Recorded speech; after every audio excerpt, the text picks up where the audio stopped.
Hello, this is Eugenia with Radiant Warrior Living. I'm here today and I'm actually traveling right now, so I apologize for any sounds. I'm filming this from the hotel. I apologize for any of the sounds that that you might hear. I just had to set this up with what I've got. So I am here today to talk to you about living your life connected to your truth, being of service, and sharing your light. One of the things that has been coming up for me as I'm working with people and I'm working with my clients who are, looking at potentially taking their life to the next level or making some changes, transformations, of connecting a little bit deeper to who they are, to their passions. One of the things that keeps showing up is, where do we find the meaning in our life? How do we live a life of purpose where every day has a deeper meaning, where we feel more connected to who we are, but also to a bigger reason of being here in the world?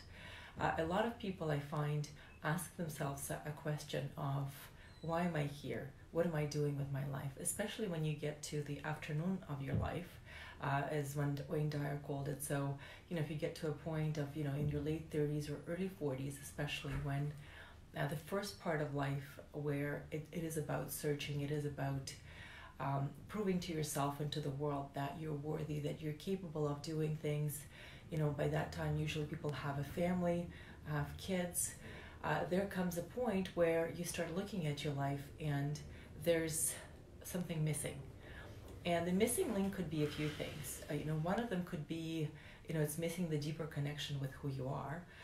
And the other one is, what is my life meaning on a bigger scale?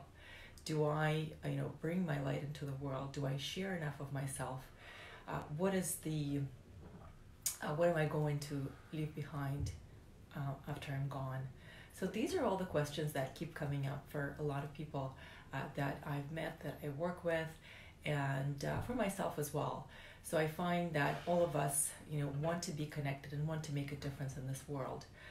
There's a lot to be said for, helping others. There's a lot of things going on out there in the world where, people are in a tough place and people are suffering. And, a lot of people I know try to donate to charities and do a lot of amazing work. So this is what I want to talk about today, and some of the ways that we can contribute to life and contribute to other people's lives on a day-to-day basis. I think sometimes people feel defeated, that they cannot make a huge difference with just their one life, or if they don't have financial means to support others, or to make a difference that feels significant enough for them. But I believe that every small and little thing counts. And I believe in the power of one small thing over one big thing, and being able to do something on a small scale every day or as often as possible. So where can you start? Well, the one place, if you're thinking about, what is my life all about, and you feel like you're missing the connection with the bigger picture, it's really understanding your foundation and your beliefs and your values. And what do you think you have to offer to someone in this world who maybe is looking for some support, or who is looking to, for some help, or could benefit from what you can do.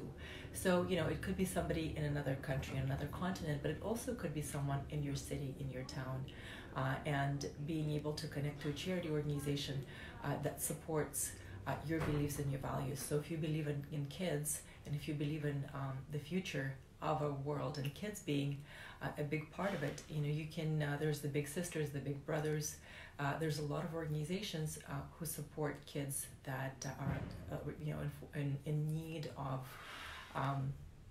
someone to help them, either, on a mentoring level or guiding. You can volunteer to help at different events.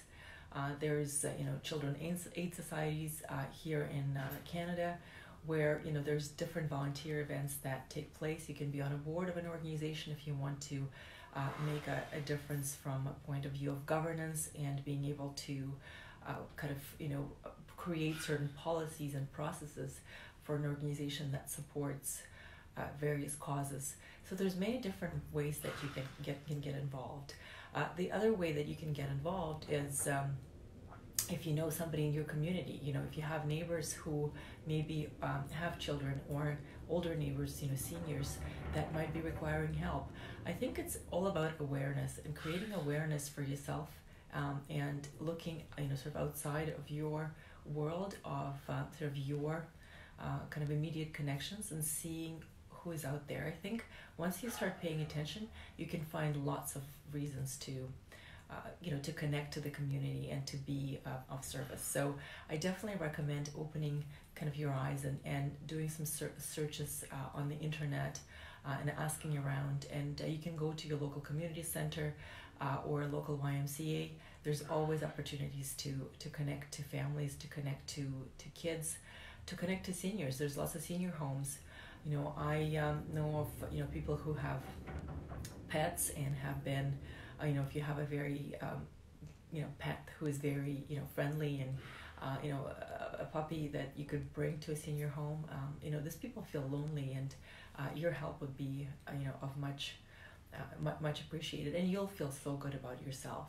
And the whole point of my video today is because I've been reading this book, and I've been reading lots of books on kind of the why and creating a life of purpose. And when I've been reading this book by Carolyn Mace, a well-known mystic, where she talks about the power of grace and the power of small acts of service every day, how they make us feel elevated, and how they bring us to a different place in our lives, and also remind us of how powerful each one of us is, and how each one of us can make a difference in this world. And very often, again, we feel defeated because there's so much going on in the world where we cannot be of service to everybody. But when you make a small part and do your small part, and bring a part of who you are and your light into the world on a level that you're able to, that would be your contribution. Carolyn Mason in the book shares thousands and thousands of letters from her readers, where she reached out to people and asked them to talk about what were some of the ways that others touched them or changed their life when they needed help, and the same way how their lives have been changed when they've given help to others. And it's incredible how our world, and how when people were sharing their experiences of what they've what they've got from someone when they really needed the help, it was incredible. So she talks about how each of us can make a difference, and also elevate ourselves and help others be empowered. And I think the biggest act of service is really giving somebody a gift of your life, of your time, and of your caring and empowerment. So if you're not able, or you have time that you can give to someone, it is really about adding to somebody's life by mentoring somebody, giving advice, sometimes being an ear and listening to somebody, and just showing them that their story is important, as well as empowering someone to be who they are, or to step up into their power, or to tell them and show them that they're enough, and their presence in this world is needed.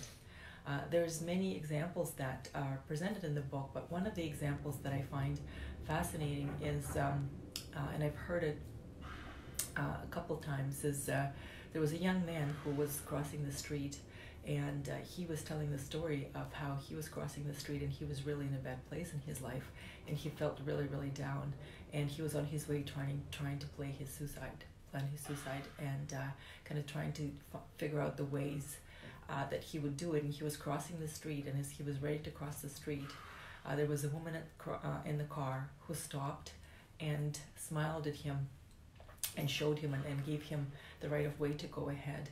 And the way she smiled at him, and the way she looked him straight in the eyes and pointed to him to cross the street and given him that moment, he said that one thing has changed his life, where he actually changed his mind on taking his life. So we actually don't know what kind of impact our actions can have on somebody. So before you go out there and say, there's not much I can do, or what difference can I make, just remember that you never know how you can impact someone.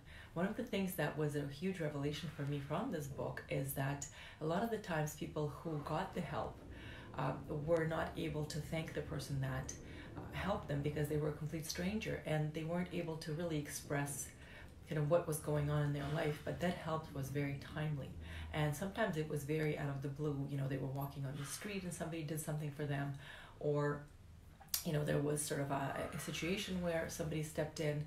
So act based on your intuition and what your heart tells you. If you feel like somebody, and you see and kind of get this instinct that somebody needs help, step in, see what you can do, and trust your gut on that, because sometimes you feel like you're overstepping your boundaries. I know I feel that quite often, but you never know what kind of help somebody might need. So when you think about helping somebody, or stepping in, don't hold yourself back, or maybe this is not right. If your heart and your gut is telling you that this is the right thing to do, don't underestimate what you can do for somebody. So definitely encourage you to remember that, and to remember that even the smallest things can make a huge difference for people. And you might not know how much you impacted somebody's life, and you probably did already many times. You just never been able to get that feedback. I know there's been times in my life where people have out of the blue stepped in and helped me, and I felt very, very grateful and very thankful, and I thanked them, but I couldn't tell them my whole life story or where I was in that moment to really show them how much what a difference what they've done for me has made. The finding out your why is something I've talked about in one of my previous videos, and the Japanese philosophy of 5 whys. I think it's very, very helpful to get sort of to your own truth, to get to the core of what you believe and what you want to do in this world. So basically the philosophy, if you didn't see my video, and if you haven't heard of this philosophy, it's asking yourself the 5 whys. So I want to help somebody, I want to make a difference. The next thing you ask yourself is why. The answer could be because I want to, my life to mean something. Okay, why is the next question, well, why do I want my life to mean something? Is because I think, we all come here for a reason, and I think I have some gifts that I want to share with the world. And, my gift is that I could be a good mentor, for example. Okay, why am I a good mentor? Why do I want to be a mentor to somebody? Well, the reason I want to mentor somebody, because I think, there's people out there who might benefit from my advice and from my life experience. And my life experience, I find, could be very helpful to somebody, and they could develop certain skills, or they could get my advice to step into their power and be empowered to do something with their life. And why would that be important? Because, they could make a difference in their life, and they could impact many other people. And why would I want them to impact other people? Because I believe in empowerment of people, and I believe in making this world a better place. And, a better place for someone is finding themselves and believing in themselves and finding their passions. So through that philosophy of the 5 whys, there's a way that you can get to a place of clarity with yourself to answer the question of what is your why. And your why could be, and you can continue asking those why questions if you need to get a little bit deeper into this. But the more you ask yourself that, and those around you, especially your kids, it's a great technique that you can use. You can get to the deeper truth of your own existence, and of understanding why you're motivated to do something and why you're motivated to make a difference. And that way you can gain some clarity of where you think your skills and your time and your gifts could be of service to someone else. The third point in this is doing something on a daily basis. It's acting on a daily basis and doing the small things and bringing something good into this world by helping others. So whether it's if somebody needs the help in the grocery store or when they're crossing the street. So there's many ways that we can be of service to others and we can make a difference. So what are some of the ways that you feel that you can make a difference in somebody's life or in this world on a day-to-day basis? Sometimes it's picking up the litter on the street, or it's smiling at someone. They're the smallest things, but they actually, if you do them on a daily basis, they can make a difference. And very often I believe that it's those actions that make a difference versus someone who doesn't really do anything and doesn't sort of care for the world, but everyone, once in a blue moon does something big. I think being of service every day and being of that mindset, of that mentality, and thinking of others is what's important. So what is it that you can do on a day-to-day basis to bring something into this world, and also be thankful for your part in this world and for contributing to this world. I've talked about very briefly about trusting your instincts and and being of service, and when you feel that someone might need help, is offering that help versus being sort of afraid to overstep the boundary. So it's really about trusting your heart here, and at the same time being aware of some situations where you might be taken advantage of. Unfortunately, we live in a world that has all kinds of people. So it's being of service and being helpful, but also keeping your awareness and keeping your eyes out for all kinds of different people, but being sort of at the same time seeing where you can be of service. So it's kind of being in balance of your heart and your mind, and sort of bringing the two together. If your gut feeling is telling you that somebody really needs help, it's helping in. But if you feel that somebody's really taking advantage, it's kind of being able to judge from that point of view if you're in the right place, and if your help is needed, or it's something that where you feel you're being manipulated. And the last thing is sharing your ideas. It's finding the like-minded people who will support you in some of the things that you want to do, and maybe doing something together for charity, for to help others, or to make this world a better place. I know that there's lots of events that you can volunteer for. There's lots of events that you can put on. I've seen a lot of younger children and teenagers and young people who have done lots of actions for different charities. And I know, as much as it took a lot of effort, it really made them aware and brought them into kind of an understanding that they can make a difference from their point of view, and bring something into this world, and create positivity, and also be an example for others. So sometimes it's really leading by example as well. If you have children, it's not just about talking how one needs to be charitable and helpful and of service to others, but actually doing it with your kids. That will teach your kids to be compassionate and to understand how important it is to bring that into the world. So I'm hoping that these tips of being of service, of finding your whys, of connecting your values to your truth, and understanding how you can make a difference in this world in a smaller way, or in a bigger way if you want. But again, it all starts with the smaller actions. I'm hoping that this tips were helpful. Please share how you find your why, and how you connect your purpose to sort of the daily acts of service, and what a difference it makes in your life. There's many ways that we all have been impacted. I can tell you, if I start thinking about it, I can tell you stories of strangers who have helped me, who have helped my family, and I'm very, very grateful. And a lot of the times when I think about it, the biggest insight that I get, and that I feel I want to share here, is that sometimes we think it's something small, but it could be something really, really big for others. So don't hold back. Do your part and do the best you can. But you never know. Remember that your smallest things, the smallest acts of kindness, and things that you do on a day-to-day basis for others, and to bring something good into this world, you never know how they can impact another person's life and make this world a better place. Still keep doing it, keep trying, keep doing your part, and keep sharing your lights and your gift. Thank you.